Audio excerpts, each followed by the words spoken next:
Kevin is a professor at ASU in the business school, and he both works on sustainability issues with a lot of large corporations across the country, and he is a supply chain expert. Can you tell us a little bit about how and why you got involved in COVID? Sure, and welcome everybody. Thanks for for being here today. Thanks to Elisa and the panel. I'm not interested in COVID more than all of us have been individually affected, obviously. My daughter got married the weekend before everything closed down, so an important family event. Successfully got completed and no one was sick. So, you know, my interest as a supply chain professor, especially one who focuses on sustainability and climate change, et cetera, is how this is indicative or predictive of the future of our economic systems, which, of course, today in our global economic systems, the economy is the supply chain, right? No company makes everything from you know, farm to retail store, so to say. All companies depend on supply chains. And so as a supply chain professor, when we look at supply being disrupted somewhere, we think about a couple questions. How large is the impact? So what particular supplies are being put at risk? How long is the event underlying this disruption? How broad is the effect? For example, with numerous hurricanes hitting the Gulf of Mexico region, the United States has a large percentage of its petroleum, let's say chemical derivative industries in that area. And so because of that physical proximity, extreme weather events that hit that area have a disproportionately large impact on that particular industry sector, for example. And then we think about where in the supply chain those impacts are. Are they far upstream in the supply chain where raw materials are being extracted and processed, or where we have agricultural or forestry or fishery processes? Are the impacts primarily with, let's say, a manufacturing plant that's in a particular location? And a famous example of that is that the U.S. car industry found out after the Japanese tsunami that they all depended on a single supplier for a very specialized type of paint. No one really knew there was only one supplier to the auto industry until the tsunami disrupted that particular factory, and everyone quickly found out. And it took about 9 to 12 months to recover that particular paint that was gathered a premium on the car price. And so in this case with COVID, we see that it is impacting all points of the value chain, including consumers and retailers and sellers, right? That it is not just about loss of supply, but it's about shifted demand, which is much more complex. So the reason that we have not enough paper products at the grocery store is the same reason why, in fact, in waste management, the cities that are primarily responsible for hauling garbage and recycling from individual homes have double the work, right? We've shifted demand in the case of waste from the office and the factory to the home. And so homes are now generating essentially the waste and the recycling that would otherwise be generated by a business. However, there are typically two different companies or two different haulers involved in picking up commercial waste and recycling versus residential. And so in this case, the demand shift, we have these optimal supply chains. In one case for waste management, we've optimized let's say, business routes and commercial routes versus private residential. The private residential have a low density of trash per mile, and therefore they make the least money. So those are always dumped off, so to say, on the cities, right? And the more valuable commercial contracts, because the garbage density is higher in a commercial industry, those are typically contracted out to individual haulers. In the case of paper, we've optimized our paper supply system for consumers versus the business industry, the business sector of restaurants and hotels, for example. So if you were a consumer and really wanted to go buy some large stocks of paper towels, you could find tons, literally tons of paper towels in the B2C sector. These are primarily, big rolls of paper towels that, you see at a restaurant. They often have a very large amount of recycled content that you actually rarely see in the consumer side product.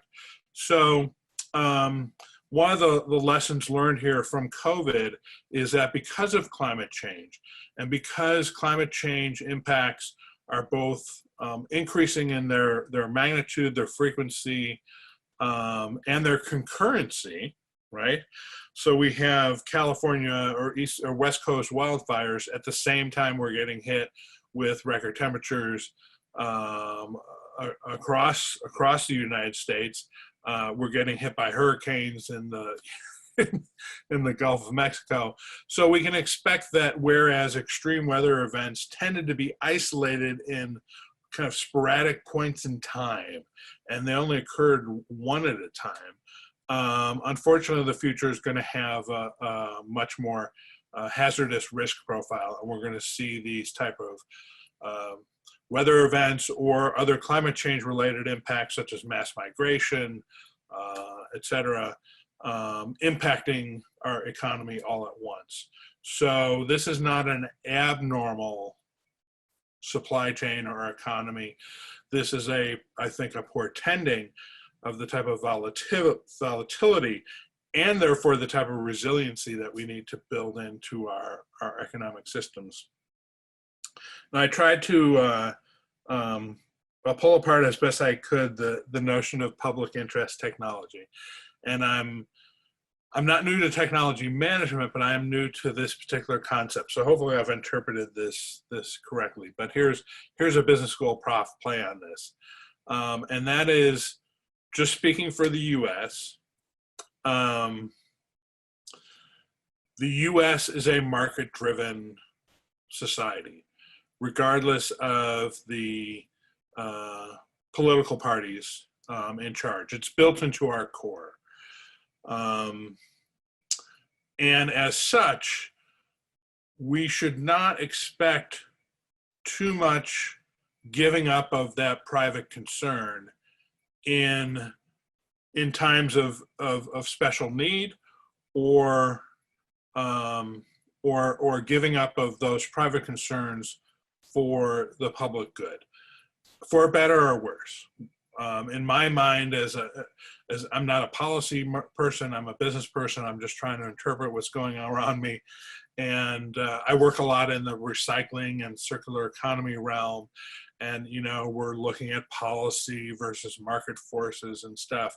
And the bottom line is that if we look at masks, we can see both the success and the potential failure of such a strong market-inspired set of values and practices.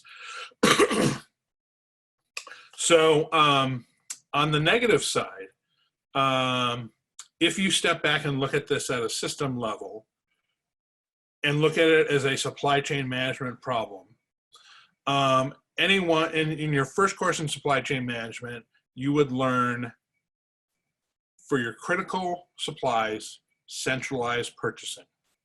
Centralized purchasing.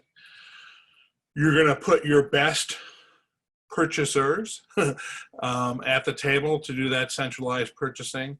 You're going to be able to follow certain principles and guidelines that lead you to make strategic decisions. You're going to get better cost, right, because you're buying in aggregate. Rule number one, centralized purchasing for critical supplies. Could you imagine, for example, that the university would allow a individual department, academic department, to purchase, spec out, purchase, and oversee construction of a new building?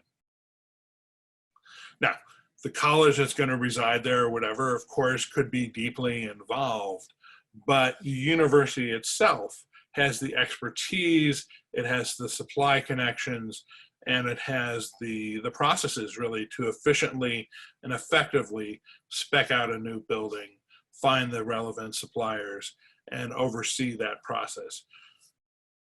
I understand that there are political reasons why we did not centralize purchasing, but in my mind, we lost at least 3 to 4 months of response time by relying on the private sector to self-organize a response versus having a predetermined centralized response to that critical or those types of critical medical supplies.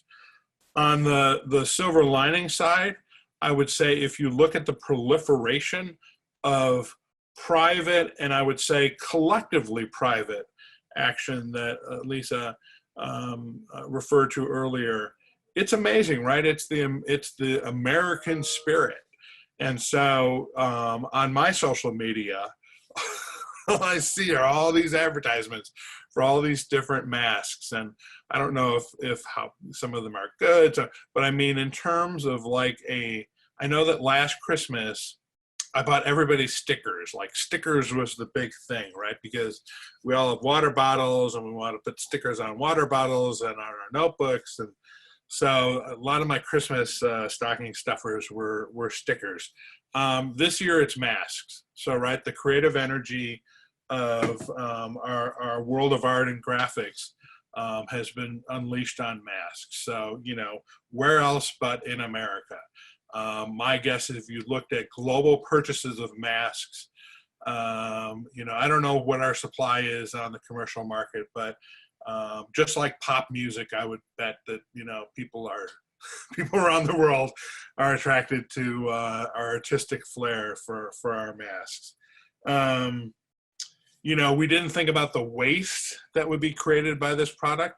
So just like America to have, first of all, way more masks than we need overall, but not distributed in the right place, right? So you still have doctors that don't necessarily get access to N95 masks.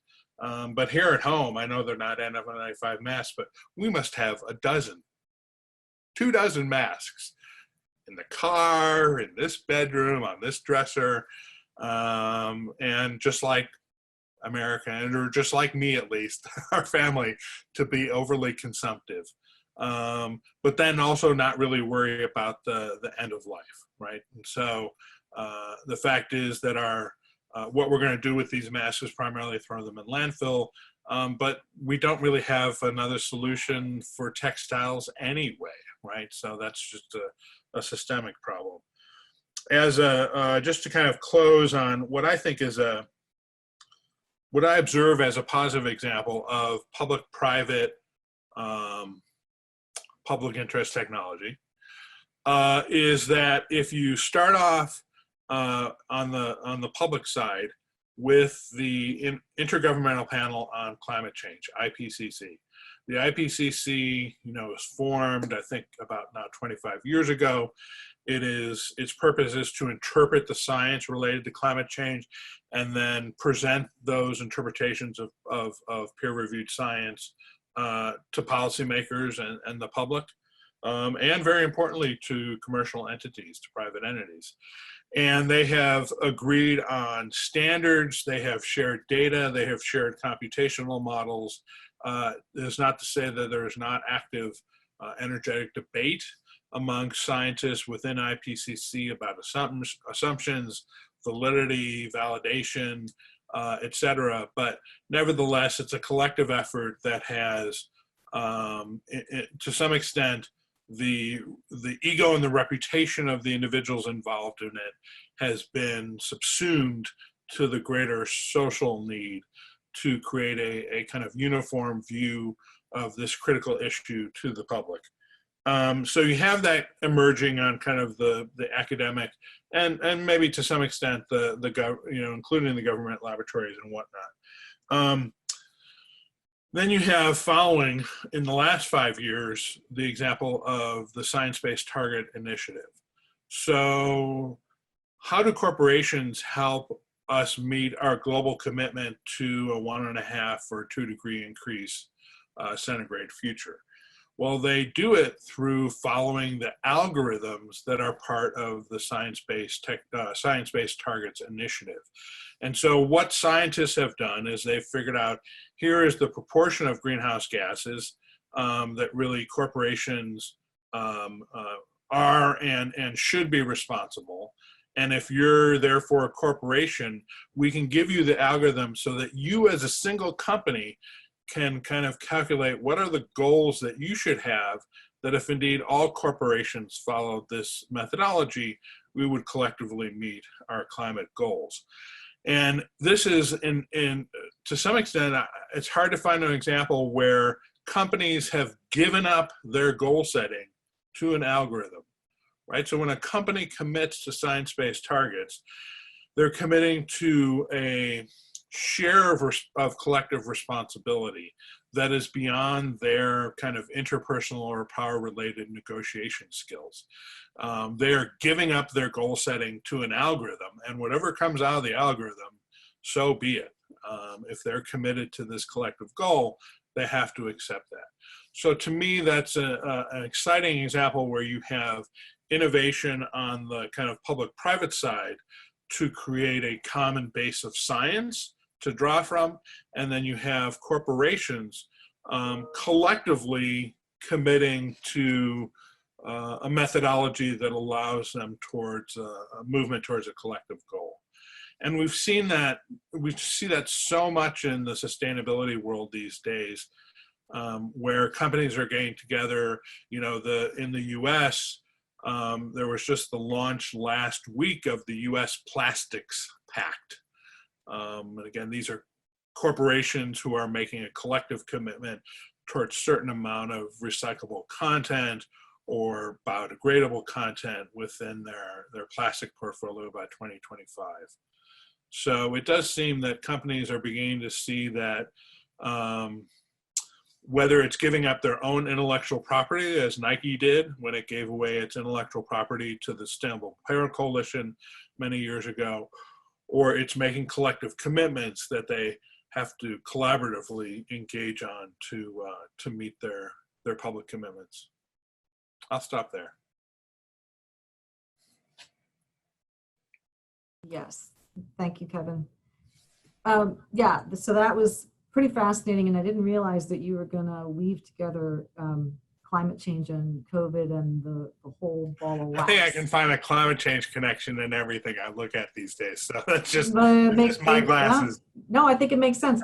There are a few things that I want to highlight from what you said before we move on to Anna. One is that you talked about in several different ways, the importance of science-based targets.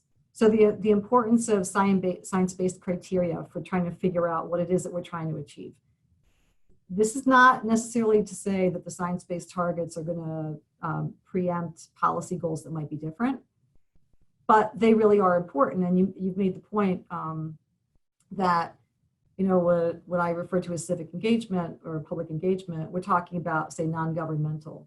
In this case, you're talking about the collective action of the private sector, right? As well as in some ways synergizing with some of the public engagement that we're talking about. That's right. And that it has its own sort of rhythm and its own way of doing things. And we have seen, as you say, that some of the innovation has really come from that collective spirit, really, for trying to solve problems in whatever way.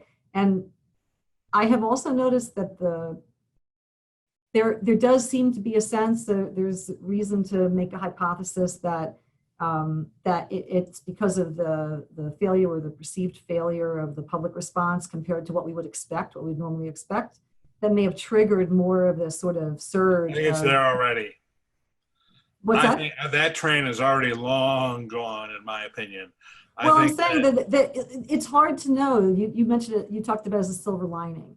It's kind of hard to know whether we would have the same level of innovation across the board that we're seeing without that initial, like if people had felt complacent that, the public managers have this in hand, we don't have to worry about it. Would we still see some of the innovation that we are seeing? It's a worthwhile question, but it's one that's worth asking and actually critically analyzing. Same way you mentioned that the initial response to the pandemic did not follow supply chain 101, right? And supply chain 101 is the normal public response to a crisis. And so you said that you thought that we lost probably 3 to 4 months. This is what I meant in my presentation, in my words at the beginning, that doing things that are different from the way they're normally done is innovation, and innovation isn't always beneficial. So this idea, one can analyze where it came from, what it's based on, but there was an idea, an explicit idea that was acted upon to not rely on traditional public management strategies, but instead to allow the public sector to, as you say, self-organize. Understand. And yeah. I think that, so there is a theoretical reason though, why I would stand by my premise. So if you maybe distinguish between two types of solution spaces, right? In complexity science, it's called the rugged landscape model. But it really applies to kind of any design problem. And the question is, if you look at a landscape and you think about the goodness of a solution somewhere in that landscape as the height of a mountain or a hill or a valley, and your job as a designer is to find the highest point in that solution space, right? The best solution. Now, if it turns out that there's only one best solution, there's only one big mountain somewhere in the landscape, it doesn't matter who you send out. Eventually, to search for that mountaintop, eventually everybody will find the same top of the mountain, right? And so the only reason to have kind of multiple search parties out searching for the top of the mountain is just to get there faster. But once everyone gets to the top of the mountain, everyone agrees, oh, this is the best solution. Right now, imagine a landscape that is, like the old golf course ASU used to have, where it's just these rolling hills, and there's lots of kind of hills in a neighborhood that have height. And your job, there's 1,000 hills out there, 1,000 solutions. They all look pretty much the same. They all look viable. How do we find the best solution? That's really where you need to send out kind of individual search parties to search those different neighborhoods and find that local peak. But you still need them to communicate on what they're finding in their neighborhood, right? You don't send out these search parties and then not hook them up with walkie-talkies. Our private approach, which was exemplified or is exemplified if you look at some of the large-scale technology bids that the government has put out, whether a pit of Boeing, versus a Honeywell, and each kind of go off and design their own thing and they don't communicate with one another. That's great for creativity. Once you come up with a solution though, and you know what the solution is, it's stupid not to centralize resources. So I agree that searching for a vaccine, you want a lot of independent teams, loosely connected, not overly connected where they're constraining the solution space. You want as broad an exploration as possible. But once we find a vaccine, we need coordinated production capacity. There should be one best way to manufacture that vaccine that should be easily findable. And what I worry about is that our private concerns will keep us from the collective capacity that we could have if, for example, that intellectual property that's discovered is in fact made public, so that any manufacturer could pick up that. And I would say that in making masks, there was no creative task. So we didn't have to, we didn't need a market solution with a bunch of concurrent kind of emergent discovery processes to figure out how to make a mask. We knew how to make a mask. And so we should have centralized immediately. Whereas with a vaccine, I think it makes sense to have a distributed system for searching and creation. But again, once you come up with a solution, at least structurally, it makes sense to centralize. No, that's really interesting.